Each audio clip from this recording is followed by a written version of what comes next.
कहते हैं कि मेरी कविता टेढ़ी मेढ़ी है, परंतु मुझे विश्वास है ये पवित्र है। कारण क्योंकि श्री रामचरितमानस के प्रत्येक चौपाई में बाबा कहते हैं एहि मह रघुपते नाम उदारा।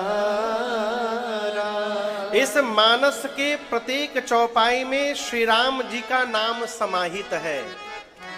प्रत्येक पंक्ति में राम कैसे लिखते हैं बोलिए, अंग्रेजी में नहीं हिंदी में। र आ की मात्रा और म राम। आप मानस की कोई भी चौपाई उठा लीजिए, उसमें र मिलेगा, आ की मात्रा मिलेगी और म मिलेगा। कोई भी चौपाई उठा लीजिए, अभी जो चौपाई गाए उसी में देख लीजिए। एहि मह रघुपति नाम उदारा। चौपाई में 4 पाए होते हैं, 16 मात्राओं के। अभी एक ही पाया मैं बोला, उसी में नाम आया है, रघुपति आया है। नाम में आ की मात्रा म है, रघुपति में र है। र आ म राम। प्रत्येक चौपाई में आपको राम जी मिलेंगे। इसलिए जो यदि मानस की चौपाई को भी गुनगुना रहा है, उसके मुख से भी राम जी के नाम का उच्चारण होते जा रहा है। ये मानस का सिद्धांत है। इसलिए आगे आगे मैं गा रहा हूं, सुन के पीछे से आप गाइएगा। तीर्थराज प्रयाग बाबा कहते हैं भरद्वाज मुनि बसहि प्रयागा। भरद्वाज मुनि बसहि प्रयागा। तिन्हि राम पद अति अनुरागा। तिन्हि राम पद अति अनुरागा। तापस समधम दया निधाना। तापस समधम दया निधाना। परमारथ पथ परम सुजाना। परमारथ पथ परम सुजाना। माघ मकर गत रवि जप होई। माघ मकर गत रवि जप होई। तीरथ पते आव सब कोई। तीरथ पते आव सब कोई। तीरथ पते आव सब कोई। तीरथ पते आव सब कोई। गोस्वामी जी कहते हैं तीर्थराज प्रयाग में एक मुनि रहते हैं जिनका नाम है श्री भरद्वाज जी। क्या नाम है? जोर से बोलिए। भरद्वाज। परिचय क्या है? तिन्हि राम पद अति अनुरागा। गोस्वामी जी कहते हैं ये भरद्वाज जी श्री राम जी के चरण में अति अनुराग रखते हैं। ये इनका परिचय दिया। ये नहीं परिचय दिया कि इनके इतने आश्रम बने हुए हैं भारत में। आज के समय में तो जिसके जितने मकान, जिसके जितने आश्रम, उसकी उतनी प्रतिष्ठा। लेकिन हम आपसे एक निवेदन करें भाई बाप, जीवन का वास्तविक परिचय यदि है, आप यदि सड़क पर चल रहे हैं और आपको कोई देख कर ये कहे कि ये देखिए भगवान के भगत जी जा रहे हैं, ये मनुष्य के जीवन का सर्वश्रेष्ठ परिचय है, ये अक्षुण परिचय है। कहा भरद्वाज जी राम जी के चरणों में अनुराग रखते हैं, प्रयाग में रहते हैं। आप सब जानते होंगे क्योंकि आप सब भी प्रयाग के अगल बगल के ही हैं। जौनपुर, मिर्जापुर, बनारस, ये सब प्रयाग के चारों तरफ के जिले हैं। अभी प्रयाग में मेला लगा हुआ है। अभी कौन सा मेला? माघ मेला। और ये युगों से लगते आ रहा है। पहले तो मकर संक्रांति से प्रारंभ होता था। माघ मकर जब रवि जब होई, माघ मकर गत। इसका क्या मतलब है? मकर संक्रांति के दिन भगवान सूर्य नारायण मकर राशि में प्रवेश करते हैं। बाबूजी, उस दिन भगवान सूर्य अपने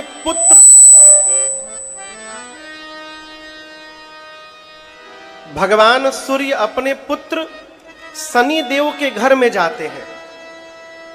और हम आपसे निवेदन करें, बाप और बेटे की थोड़ी बनती कम है। सूर्य भगवान और शनि देव की बनती नहीं है उतनी। लेकिन अब कोई भी कितना भी नालायक बेटा क्यों ना हो, बाबूजी आएंगे भगाएगा थोड़ी, वो तो बिठाएगा ही उनको। तो आपको याद हो, मकर संक्रांति के दिन हम लोग दान करते हैं। किसका याद है? काले रंग के तिल का, उसकी लाई बना के, लैया बनाकर छू करके दान करते हैं। क्यों? काले रंग के तिल से शनि देव प्रसन्न होते हैं।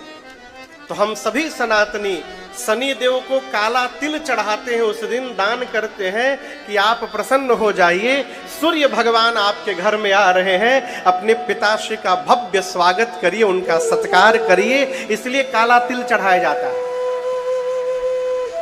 उसी दिन से मकर संक्रांति से प्रयाग में प्रत्येक वर्ष 1 महीने का मेला लगता है। अभी तो उत्तर प्रदेश की सरकार पूरी व्यवस्था करती है मेला की, लेकिन जिस समय की ये कथा है उस समय श्री भरद्वाज जी पूरी व्यवस्था करते थे, क्योंकि वहीं रहते थे। तो वो सभी मुनियों के लिए कि आप अपनी कुटिया यहां पर बनाइए, आप अपनी कुटिया वहां बनाइए, सबकी व्यवस्था भरद्वाज जी करते थे। और जब मेला समाप्त होता था तो सारे मुनि भरद्वाज जी से मिल करके कि आपने बड़ी दिव्य व्यवस्था की हमारी, अब विदा करिए, हम अपने आश्रम जा रहे हैं। तो 1 माह रहने के बाद जब सभी ऋषि मुनि अपने आश्रम लौटने लगे तो उन मुनियों में एक मुनि है जिनका नाम है याज्ञवल्क्य। क्या नाम है? जोर से बोलिए, बहुत टेढ़ा नाम है। शुद्ध लिखने जाइए यदि हिंदी में तो य में आ की मात्रा या, ज्ञ, व, आधा ल, आधा क और य। शुद्ध उच्चारण करिए तो जिभ्ये टेढ़ हो जाएगी। याज्ञवल्क्य। गोस्वामी जी बोले इतना टेढ़ नाम है इनका, नाम को और सरल करो। तो गोस्वामी जी कहते हैं, याज्ञवल्क्य मुनि परम विवेकी। गोस्वामी जी याज्ञवल्क्य जी को कहते हैं याज्ञवल्क्य मुनि, परम विवेकी हैं। जब उन्होंने भरद्वाज जी से विदा मांगा तो भरद्वाज जी पांव पकड़ लिए, कहे मुनिवर सब जा रहे हैं, आप न जाइए। अभी आदर पूर्वक रोका, अपने आश्रम में ले जाकर बिठाया, उनका पांव पखारा, उनका पूजन किया और बोले मुनिवर मेरे मन में एक संशय है और मैं जानता हूं कि मेरे संशय को आपको छोड़कर कोई दूर नहीं कर सकता है। याज्ञवल्क्य ऋषि पूछे क्या संशय है आपको? और मैं आपको बताऊं, जब आप संशय सुनिएगा तो आपको भी हंसी आएगी। मालूम है भरद्वाज जी ने क्या पूछा? प्रभु राम कवन प्रभु पूछा तो क्या कहा? राजदीप भैया जी, राम जी कौन है? क्या पूछा? राम जी कौन है? आप में से कौन है जो राम जी को नहीं जानता? हाथ खड़ा करे। बाबू जी कोई हाथ नहीं उठा रहा है। और इतने बड़े महात्मा है ये कह रहे कि राम जी कौन है। और आगे सुनिए, कहते हैं एक राम जी को मैं भी जानता हूं, अयोध्या वाले महाराज श्री दशरथ जी के पुत्र राम। उनकी पत्नी सीता का हरण हुआ, उनको क्रोध आया, युद्ध में जाकर उन्होंने रावण का अंत कर डाला। उन राम जी को तो मैं जानता हूं। याज्ञवल्क्य ऋषि बोले, जब जान रहे हैं तो पूछ क्यों रहे हैं? भरद्वाज जी बोले, मुनिवर मेरा प्रश्न है कि जिस राम जी को मैं जानता हूं, क्या शंकर भगवान भी उन्हीं राम जी का नाम जपते हैं? कि शंकर जी जिनको दिन भर राम राम राम राम कहते हैं वो कोई और राम है, और मैं जिनको जानता हूं ये कोई और राम है। ये दोनों एक ही राम है कि दोनों अलग अलग राम है? आप बताइए, एक ही है कि अलग अलग है? हाँ, तो यदि आपको पता है तो क्या भरद्वाज जी को नहीं पता होगा?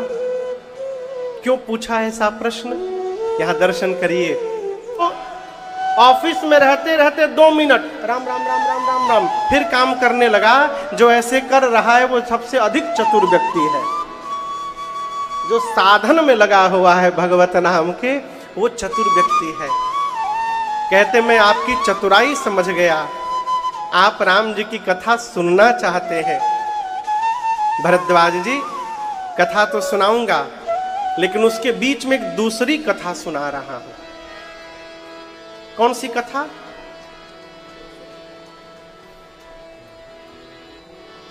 कथा को ले गए त्रेता युग में। किस युग में?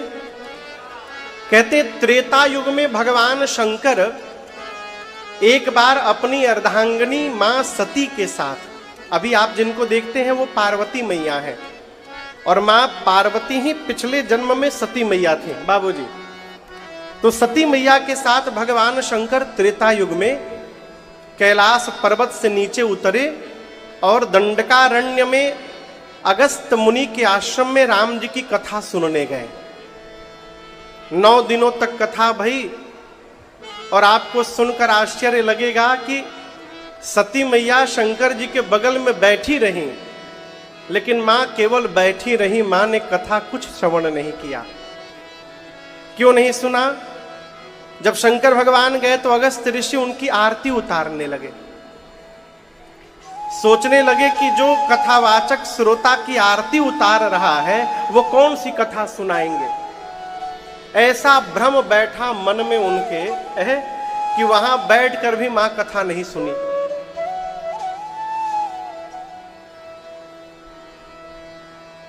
सोनू जी ये पूरा हिल रहा है। हाँ, उसको कल लकड़ी कटवा करके फिर रखवाइए।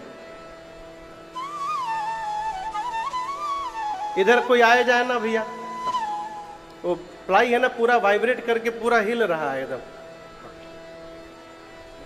कल कटवा करके हम आके काट देंगे।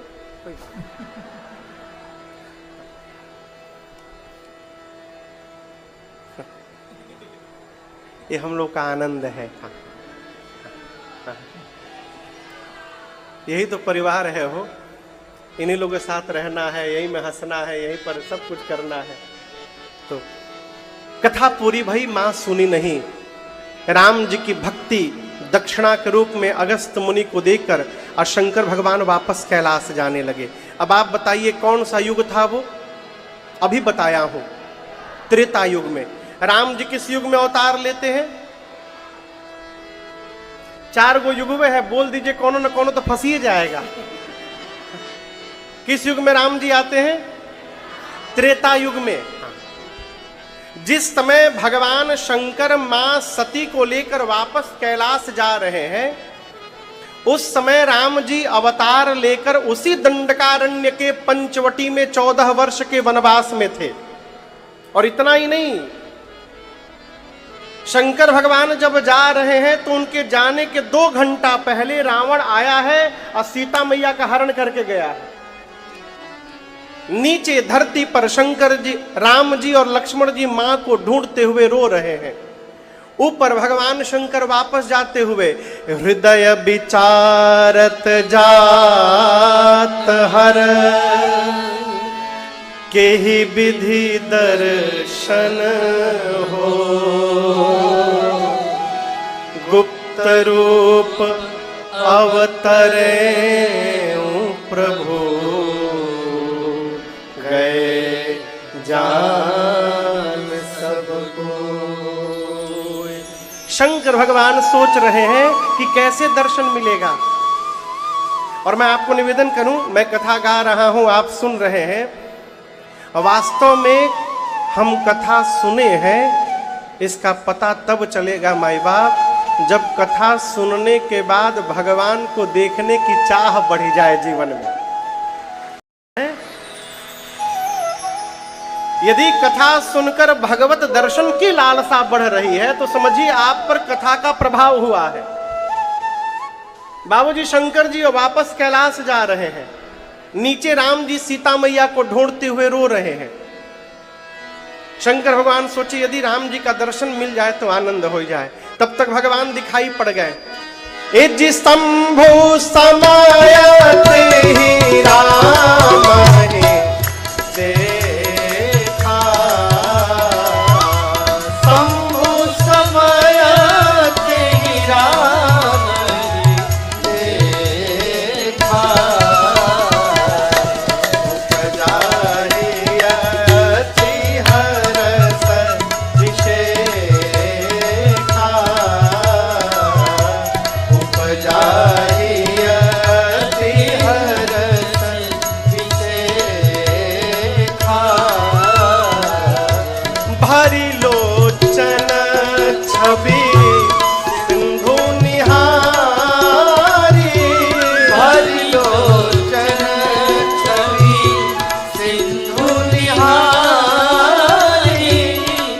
माया जाने नकीन चिन्हारी, कुछ माया जाने नकीन चिन्हारी। बोले जय सच्चिदानंद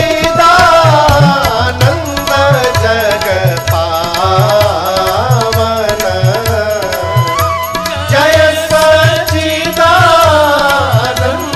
जग अस कहि चले मनोज नसावन,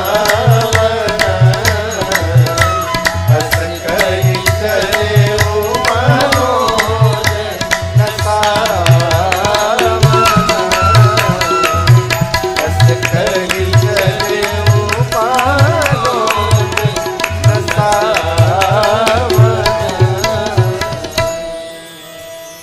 अभी बाबा सोच ही रहे थे कि कैसे राम जी का दर्शन मिलेगा, तब तक शंकर भगवान को राम जी दिखाई पड़ गए। और हम आपको बतावें राम जी रो रहे हैं सीता मैया के लिए। राम जी और लक्ष्मण भैया दोनों रो रहे हैं। और बाबा ने जैसे राम जी को रोते हुए देखा, बाबा गदगद होकर डमरू बजाने लगे, शंकर भगवान नाचने लगे। अब यहां एक प्रश्न है संदीप भैया, एक प्रश्न है। आप जिसको प्राण के समान प्रेम कर रहे हो और यदि वो रोता हुआ दिखाई पड़ जाए तो आप नाचिएगा कि उदास होइएगा? रोएंगे, उदास हो जाएंगे। आप लोग क्या करिएगा? बोलिए, उदास होंगे। शंकर भगवान के भगवान है राम जी, और राम जी रो रहे हैं, लेकिन रोते हुए राम जी को देखकर शंकर जी न रोए न उदास हुए, डमरू बजा के नाचने लगा। बाबा गदगद हो गए। ऐसा क्यों किए? आपको उदाहरण दे रहा हूं। कल्पना करिए किसी पिता का बेटा किसी थिएटर में नाटक में हो, प्ले में रोल मिला हो बेटे को, और एक दिन पिता चला गया थिएटर में बेटे का प्ले देखने। मंच पर नाटक चल रहा है, उसका बेटा सामने अभिनय कर रहा है, और ऐसा अभिनय किया बेटे ने कि पूरे थिएटर में बैठे लोग रोने लगे। उस सीन को देख करके पूरा थिएटर रो रहा है। लेकिन हम आपको बताऊं, थिएटर तो रोएगा लेकिन लड़के का पिता नहीं रोएगा। वो जितने लोग रोएंगे वो उतना अधिक गदगद होगा। क्या क्या अद्भुत नाटक किया मेरे बच्चे ने, सारे लोग रो रहे, वो पिता गदगद होगा। उसी प्रकार जब राम जी रोने लगे तो शंकर भगवान भी गदगद हो गए, बोले वाह प्रभु, क्या अद्भुत नाटक कर रहे हैं आप, अद्भुत, ऐसा लग रहा है कि सही में प्रभु रो रहे। जय हो प्रभु। शंकर भगवान बोले, बोलिए सच्चिदानंद भगवान की जय। 3 बार जय जयकार किए सच्चिदानंद भगवान की। ऐसे ही जय जयकार होगा। सच्चिदानंद भगवान की जय, सच्चिदानंद भगवान की जय, सच्चिदानंद भगवान की जय। 3 बार जय जयकार करके शंकर भगवान सती मैया के साथ आगे बढ़ गए। अब दर्शन करिए, बाबूजी कहीं जा रहे हो दोनों भैया के साथ में, अब बाबूजी यदि किसी को प्रणाम करे ना तो इन दोनों भैया को ये पूछने का अधिकार नहीं है कि पिताजी हम भी प्रणाम करें कि ना करें। इनको पूछना चाहिए कि करना चाहिए? करना चाहिए। पति किसी को प्रणाम कर रहा है तो पत्नी को ये नहीं सोचना है कि मैं करूं कि ना करूं। शंकर भगवान ने राम जी को जय सच्चिदानंद भगवान कह के प्रणाम किया, और इसी प्रणाम ने सती मैया को भ्रम में डाल दिया। सती मैया बोली नहीं नहीं, इम्पॉसिबल, ये भगवान नहीं हो सकते। कहीं भगवान भी पत्नी के लिए रोते हैं? और ये राम जी यदि भगवान है तो इनको पता नहीं है कि मेरी पत्नी कहाँ है? नहीं, ये भगवान नहीं है। मैं शंकर भगवान, ये प्रभु भी किसको प्रणाम कर रहे हैं? पूरा जगत शिव को नमस्कार करता है, और शिव ने आज एक जीव को प्रणाम किया है, वो भी सच्चिदानंद बोलकर। ये भगवान नहीं हो सकते। ऐसा भ्रम बैठा दिमाग में। शंकर भगवान समझाने लगे, देवी जिनकी कथा अगस्त्य मुनि ने हम लोगों को सुनाई, जिनकी भक्ति मैंने अगस्त्य मुनि को दक्षिणा के रूप में दी, ये मेरे वही इष्ट प्रभु श्री राम है, आप भी प्रणाम कर लीजिए। सती मैया कुछ नहीं की। अंत में शंकर भगवान थक गए। लाग न उर उपदेश जदपि कहो शिव बार बहु, बोले बिहसी महेश हरि माया बल जान जिय। यहां दर्शन करिए, बार बार समझाने के बाद भी सामने वाले की समझ में यदि बात न आवे। हमारे तो महाराज श्री कहते हैं, बाबू किसी को भी 3 बार समझाना चाहिए। कितनी बार? बोलिए। हाँ। समझने वाला 3 बार में ही समझ जाता है, और यदि 3 बार में भी नहीं समझ में बात आ रही है तो 4थी बार उनको न समझाइए, अपने को समझा लीजिए।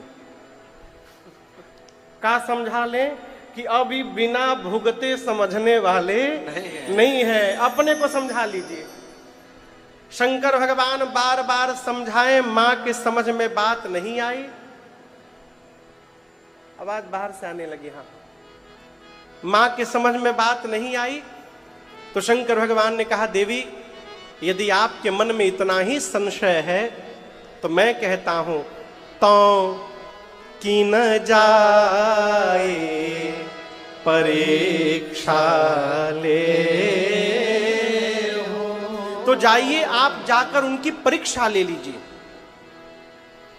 आप जब तक लौट कर नहीं आइएगा सती, मैं इसी बरगद के वृक्ष के नीचे बैठा रहूंगा, मैं कहीं जाऊंगा नहीं। आप जाइए परीक्षा लेकर के आइए। एक श्रोता ने मेरे से प्रश्न किया, महाराज शंकर भगवान सती जी को अकेले क्यों जाने दिए? वो भी साथ में चले जाते, परीक्षा लेने गई तो जा सकते थे, लेकिन बाबा जाएंगे नहीं। क्यों नहीं जाएंगे? सती मैया को संशय है कि भगवान नहीं है, और शंकर जी को विश्वास है कि ये भगवान है। आप कितना भी प्रयास कर लीजिए, संशय और विश्वास एक साथ में नहीं चल सकते। बाबा बैठ गए, कहे जाइए परीक्षा लेकर आइए। सती मैया गई और शंकर भगवान सोचने लगे, मेरे समझाने के बाद भी समझ में बात नहीं आ रही है। कई लोग हमको मिलते कहते हैं महाराज हमारी तो घर में कोई सुनता ही नहीं है। हम उनसे कई बात कहते, जब शंकरो भगवान के नहीं सुना जा रहा है तो आप क्या हैं? आनंद में रहिए, आनंद में। अरे कोई नहीं अपना, हमारे पूज्य महाराज श्री कहते हैं, अरे कोई नहीं अपना, कोई नहीं अपना, जगतिया में कोई नहीं अपना, कोई नहीं अपना, कोई नहीं अपना, जगतिया में कोई नहीं अपना। इसलिए भजन कर होए तवन होए। यदि ऐसी घटना घट जाए तो आप सामने वाले में दोष देखेंगे कि नहीं देखेंगे? मैं पूछ रहा हूं बाबूजी कि मैं कहा मेरे से झूठ कहा जा रहा है, आप दोष देखेंगे ना? लेकिन इस पूरे प्रकरण में शंकर भगवान ने सती जी का दोष नहीं देखा। शंकर भगवान कहते हैं मन में कि मेरी सती मेरे से झूठ नहीं बोल सकती, लेकिन आज सती जी ने बोला है, शंकर जी जानते हैं। तो बाबा कहते हैं मन में कि मेरी सती ने मेरे से झूठ नहीं बोला है, ये राम जी की माया ने मेरी सती से झूठ कहलवाया है। इसमें सती का कोई अपराध नहीं है। प्रेरी सती ही जही झूठ कहा। ये कथा कह रही है कि यदि हम दोष देखना बंद कर देंगे ना तो हमारा भी संबंध जीवन पर्यंत बना रहेगा, वो कभी समाप्त नहीं हो सकता। संबंध समाप्त ही होता है दोष दर्शन से। इतनी बड़ी घटना के बाद भी शंकर जी ने दोष नहीं देखा। कहते हैं ये राम जी की माया ने झूठ कहलवा दिया है। लेकिन अब समस्या क्या है? शंकर भगवान सोचते हैं कि जब जब सती मेरे सन्मुख आएंगी मुझे यही स्मरण में आएगा कि सती ने मेरी मां का रूप बनाया था, और जिसको देखने के बाद मां याद आएगी उसके साथ में गृहस्थ धर्म का निर्वाह कैसे करूंगा? इनका त्याग नहीं कर सकता हूं, प्रिया है, अब इनके साथ गृहस्थ आश्रम में रह नहीं सकता हूं, भक्ति कलंकित होगी मेरी। अब ऐसा मन में द्वंद आया भगवान शंकर के। बाबा ने तुरंत राम जी के चरणों का स्मरण किया और मन में संकल्प कर लिया, एहि तन सती ही भेंट मोहि नाहि, शिव संकल्प के न मन माहि, शिव संकल्प के न मन माहि, शिव संकल्प के न मन माहि। चलत गगन भय गिरा सुहाए, जय महेश भले भगति दृढ़ाई, जय महेश भले भगति दृढ़ाई, जय महेश भले भगति दृढ़ाई। गोस्वामी जी कहते हैं भगवान शंकर ने संकल्प कर लिया। किस बात का? जब तक सती इस शरीर में है मेरा और सती का अब भेंट नहीं होगा। ऐसा संकल्प करके त्याग किया शंकर जी ने। आकाशवाणी भई, आकाशवाणी ने प्रशंसा की, बोलिए शंकर भगवान की जय हो, जय हो, जय हो। आपके अलावा भक्ति को इतनी ऊंचाई कौन प्रदान कर सकता है? आपके अलावा ब्रह्मांड में ऐसा संकल्प कोई नहीं कर सकता। मां सुनी संकल्प। सती मैया ने पूछा कई बार, प्रभु आपने कौन सा संकल्प ले लिया? प्रभु बताइए ना कौन सा संकल्प ले लिया? आप दर्शन करिए। सती मैया कई बार पूछती हैं, लेकिन बाबा ने बताया नहीं उनको। क्यों नहीं बताया? यदि बता दूंगा तो इनको सुनकर दुख होगा। शंकर जी बोले मैं अभी दुखी नहीं करना चाहता, धीरे धीरे मेरे व्यवहार से इनको समझ में आ जाएगा मैंने इनका त्याग कर दिया है। जब कहने वाली बात कड़वी हो ना तो वहां मौन हो जाना चाहिए, नहीं बोलना चाहिए। लेकिन लोग क्या कहते हैं, महाराज हम तो सत्य ही बोलते हैं, असत्य कड़वा होता है। तो क्या आप सत्य नहीं बोलेंगे तो सत्य धरती से विलुप्त हो जाएगा? कि हरिश्चंद्र जी जाते जाते अपनी टोपी आपको पहना के चले गए हैं कि आज के बाद आप सत्यवादी बनेंगे धरती पर।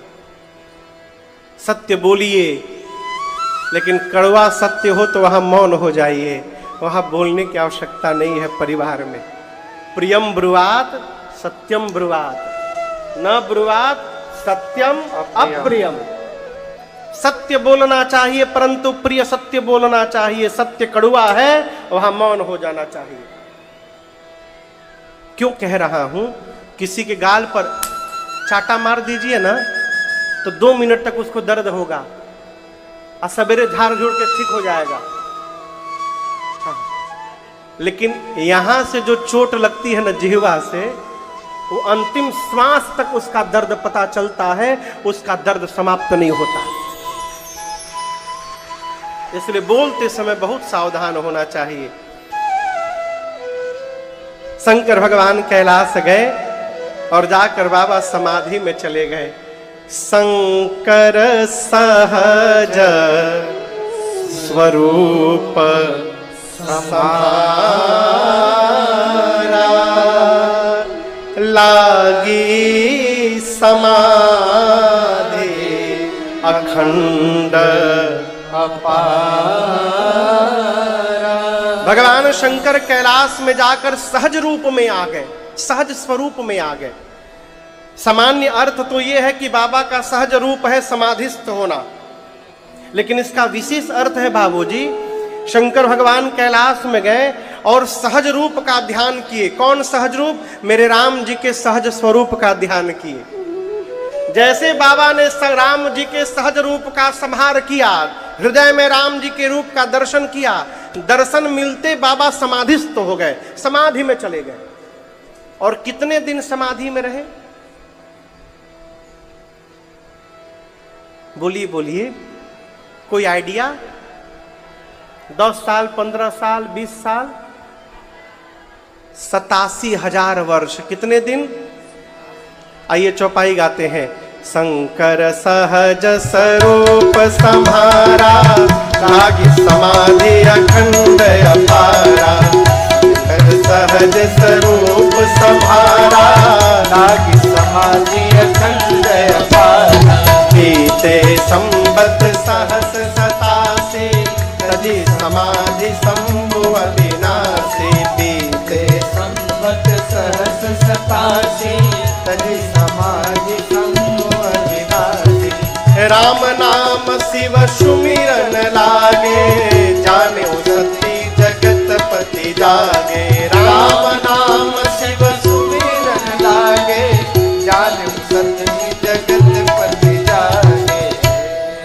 87,000 वर्ष के पश्चात भगवान शंकर समाधि से बाहर आए और जगने के बाद भगवान शिव के मुख से जो पहला शब्द उच्चारित हुआ, राम राम तेहि सुमिरन कीन्हा। राम राम का उच्चारण करने लगे। राम नाम शिव सुमिरन लागे जाने। सुनते मां सती समझ गई कि प्रभु जग गए हैं। सती मैया ने जाकर शंकर जी को बंदन किया। क्या किया? बोलिए, बंधन समझते हैं ना? प्रणाम किया। आपको निवेदन करूं, माताओं को लेट करके प्रणाम नहीं करना चाहिए। कई माता जी लोग इतनी भक्ति में डूब जाती हैं कि धरती पर लौटा जाती हैं दम मछली नहीं। और माताओं को निषेध किया गया है, माताओं को दंडवत नहीं करना चाहिए। और जिन बेटियों का विवाह नहीं हुआ है, जिन बहनों का विवाह नहीं हुआ है, कितने भी बड़े महात्मा क्यों न हो, उनका पांव नहीं छूना चाहिए। दूर से ही केवल हाथ जोड़कर ऐसे प्रणाम करना चाहिए। और जिनका विवाह हो गया है, बैठ करके चरण स्पर्श करके प्रणाम करना चाहिए। ये विधि है। अब पुरुष को जिसको दंडवत करना चाहिए वो वाईफाई प्रणाम करने लगा। ये तो समझे में नहीं आता कि अगला प्रणाम कर रहा है कि आशीर्वाद दे रहा है। महाराज ये काहे प्रणाम कर रहे हैं भाई साहब। मां ने जाकर प्रणाम किया शंकर जी को। पार्वती जी को देखिएगा, शंकर जी की बाईं ओर बैठी रहती हैं, लेकिन आज शंकर जी ने सती जी को बाईं ओर नहीं बिठाया। कहां बिठाया? सन्मुख शंकर आसन दीना। बाबा ने मां को अपने सन्मुख बिठाया। क्यों? वाम भाग में बैठने का अधिकार खो चुकी हैं सती मैया। सामने बिठाकर शंकर जी लगे कथा सुनाने, इसलिए कि 87,000 वर्ष से अकेली हैं, बहुत दुख सहा होगा। इनके जीवन के दुख को कम करने का एक ही उपाय है भगवान की कथा। तो शंकर जी लगे कहन हरि कथा रसाला। और दर्शन करिए, कथा चल रही है और इसी मध्य सती मैया के पिता का नाम है दक्ष। क्या नाम है? दक्ष। ब्रह्मा जी ने दक्ष को 2 बार प्रमोट किया, प्रमोशन दिया।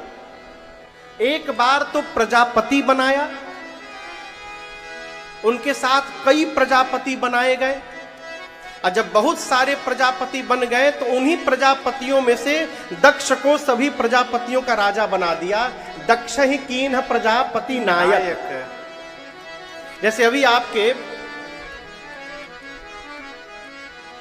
कॉरपोरेशन का इलेक्शन है ना मुंबई में, तो उसमें काउंसिलर चुने जाएंगे। काउंसिलर होता है ना इधर,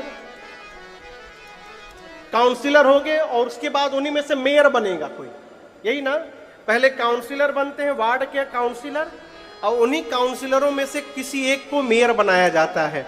उसी प्रकार ब्रह्मा जी ने बहुत सारे प्रजापति बनाए, उसमें से दक्ष भी हैं, और बाद में दक्ष को सभी प्रजापतियों का राजा बना दिया। और गोस्वामी जी कहते हैं जैसे बड़ा पोस्ट मिला दक्ष को, अभिमान आ गया हो। ये पोस्ट के संग में अभिमान भी आवत है, फ्री में, बाई 1 गेट 1 फ्री। जो इलेक्शन के पहले भाई कोई उम्मीदवार हो तो बुरा ना मानेगा, इलेक्शन का माहौल है। इलेक्शन के पहले जो, इलेक्शन के बाद आप दिया बाती लेके ढूंढते रह जाइएगा, दिखाई नहीं पड़ेगा कोई। हम अपने यहाँ की बात कर रहे हैं। हम जहाँ कलकत्ता में रहते हैं, हमारे यहाँ के जो विधायक जी हैं उस साल में केवल 1 दिन दिखाई देते हैं। इलेक्शन के समय एक बार रैली करने आते हैं, उसके बाद 5 साल वो दिखाई नहीं देते। खुलेआम मंच से बोल रहा हूं मैं। क्या वो दिखाई दिए क्या आज तक? कभी नहीं दिखाई देते। अधिकार मिलने के बाद अभिमान होता है, और यदि अभिमान से बचना चाहते हैं तो मंत्र याद रखिएगा। जीवन में कुछ भी प्राप्त हो जाए, हमेशा ये मानते रहिए कि ये भगवान की कृपा से प्राप्त हुआ है, अधिक अभिमान नहीं होगा। जहां दिमाग में बैठा कि हमारे मेहनत का परिणाम है, अरे हमसे अधिक मेहनत वहां पर लेबर। शिकार खेलते खेलते राजा जब बाण चलाया ना, तो बाण के पिछले भाग से राजा की ये उंगली इतनी कट के अलग हो गई, उसकी ये उंगली कट के निकल गई। जब उंगली कट के निकल गई तो मंत्री बोला आनंद आ गया, आनंद आ गया, अद्भुत कृपा भगवान की, खूब आनंद हुआ, क्या दिव्य। राजा बोला मेरी उंगली कट गई, कह रहा आनंद आ गया, मारो इसको। राजा उसको पकड़ के लेकर गया राजधानी और बोला इसको जेल में डालो। लेकिन जब वो जेल में जा रहा था मंत्री ना, फिर बोला भगवान की बड़ी कृपा, आनंद हो गया है, मैं जेल में जा रहा हूं, खूब कृपा भगवान की। राजा बोला ये पागल हो गया है। वो जेल में जाके बंद हो गया, उपचार हुआ, उंगली तो कट गई राजा की, अब उसी तरह ठीक हुआ। 1 साल बाद राजा फिर शिकार पर निकला अकेले, और इस बार गया शिकार खेलने तो दैव संयोग कहिए, वन में जंगल में आदिवासियों ने उसको पकड़ लिया राजा को। अब पकड़ के लेके चले गए, हुम्बा हुम्बा डुम्बा डुम्बा बुम्बा बुम्बा करते सब। जंगली लोग, आदिवासी सब लोग लेके गए उसको, लेकर उसको बांध के रख दिए। अब वो अपने हुला हुला भगवान को प्रसन्न करने के लिए, आदिवासी लोग देवता को अपने प्रसन्न करने के लिए मनुष्य की बलि देने वाले थे। तब तक राजा भेटा गया था। अब राजा को खूब नहलाकर, वो जंगल वाला कपड़ा पहनाकर और तिलक उलक लगाकर, खाना वाना खिला करके ले जाकर सुला दिए काटने के लिए गर्दन। राजा बोला अब तो गया मैं। और सब हुम्बा हुम्बा बुम्बा बुम्बा हुला हुला सब बोल रहे हैं, सब आदिवासी।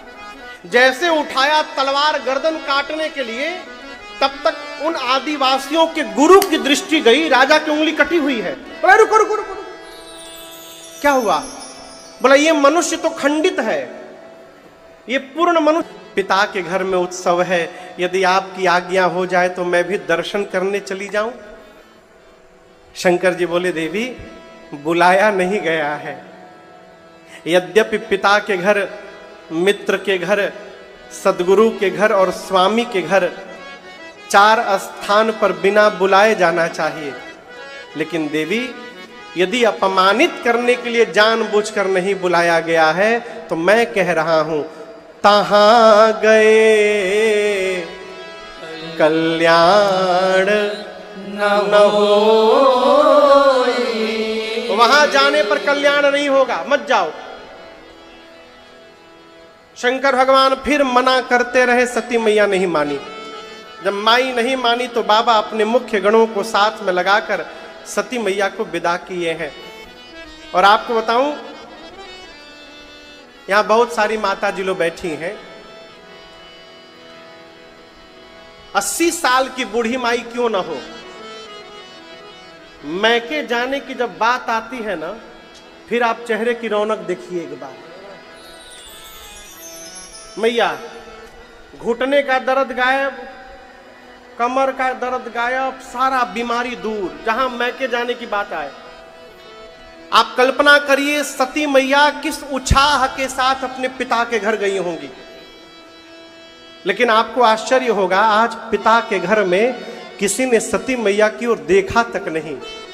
क्यों नहीं देखा? दक्ष ने मना किया है। आ गई और किसी ने उससे बात भी कर लिया तो मैं उसको देख लूंगा बाद में, डर के मारे कोई देख नहीं रहा है। लेकिन आपको बताऊं,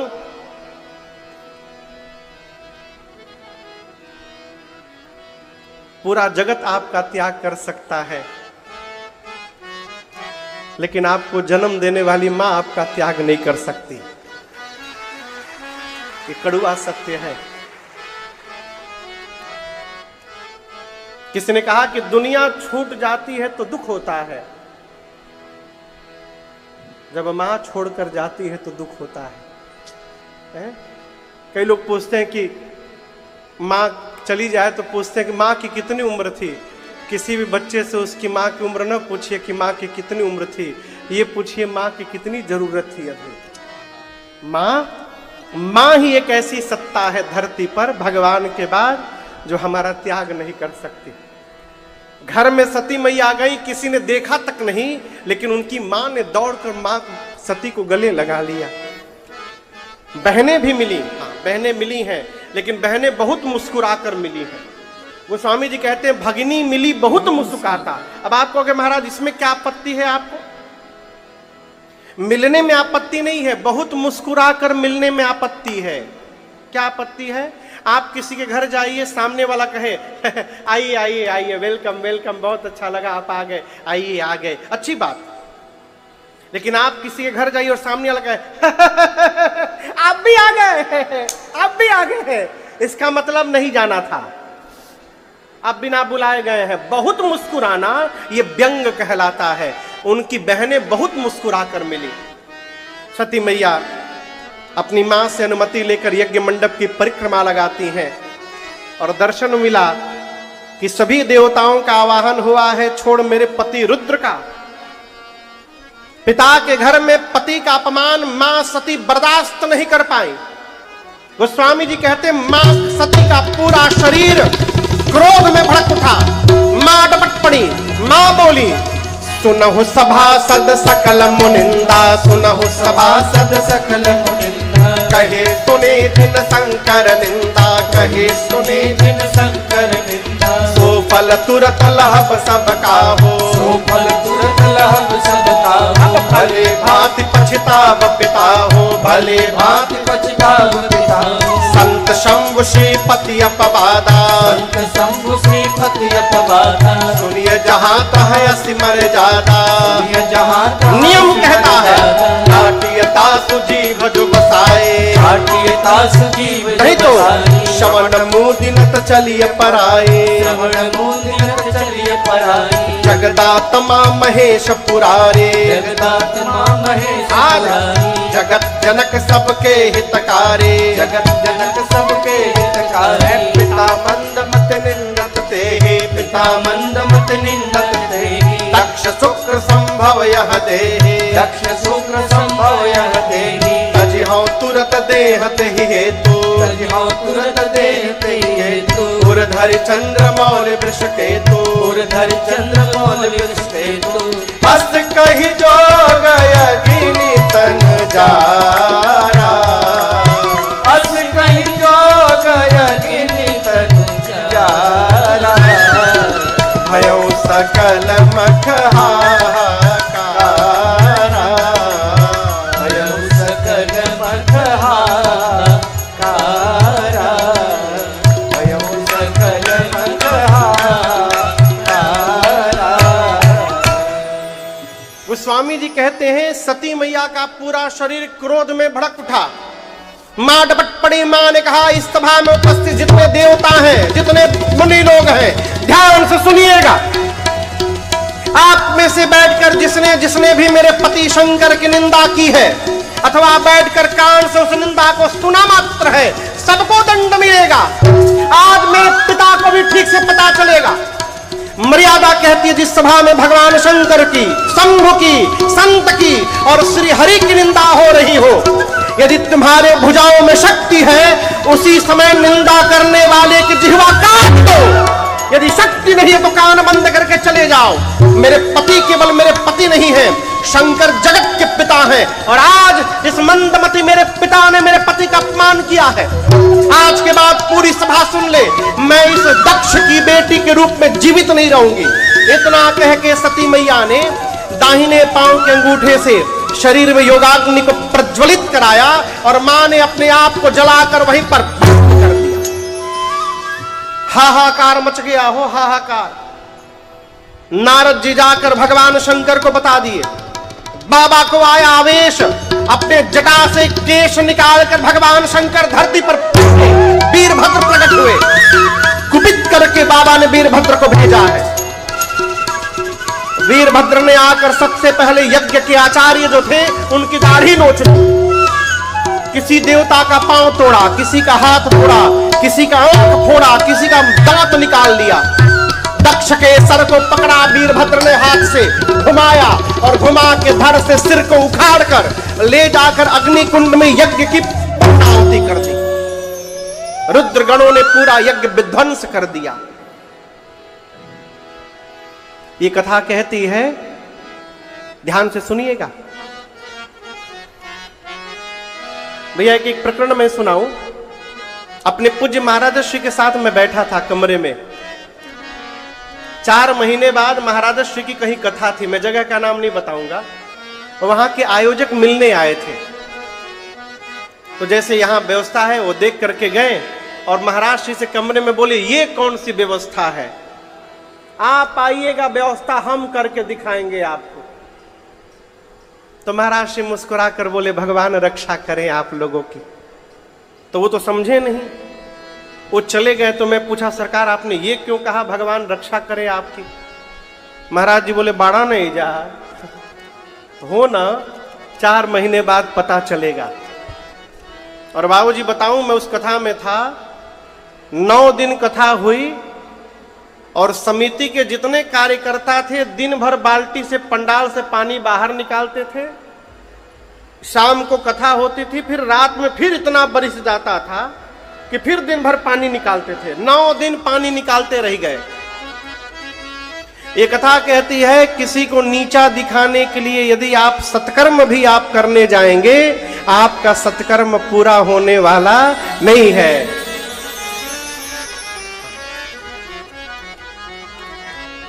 शंकर जी के बाराती आ गए सब पीछे, देखिए बूम बूम बज रहा है। आप लोगों को सुनाई दे रहा है? डीजे है, डीजे। इसका नाम है डेंजरस।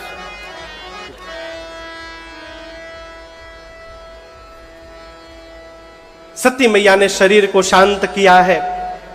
मरते समय सती मैया ने राम जी से वरदान मांगा, प्रभु जन्म जन्म शिव पद अनुराग।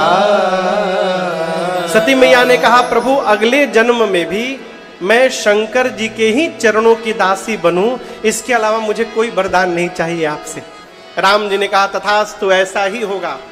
और इसी वरदान के कारण सती मैया का शरीर शांत हुआ और उनका अगला जन्म हिमांचल महाराज के घर में पार्वती मैया के रूप में हुआ है। आइए एक बार पूरी ऊर्जा के साथ बोलिए पार्वती मैया की जय। नारद जी पहुंचे हिमांचल जी के घर में। हिमांचल जी ने उनका स्वागत किया, पांव पखारा, पूजन किया, दिव्य आसन पर बिठाया। अब पार्वती जी को बुलाकर कहा, मुनिवर आप तो त्रिकालदर्शी हैं, तनिक मेरी बिटिया की हाथ की रेखा देखकर बताइए तो इनमें क्या क्या दोष गुण लिखा है। नारद जी पार्वती जी का हाथ लिए और मुस्कुरा कर बोले, महाराज आप दोष पूछ रहे हैं, लेकिन मुझे जो दिख रहा है, सुता तुम्हारे सकल गुण खानी।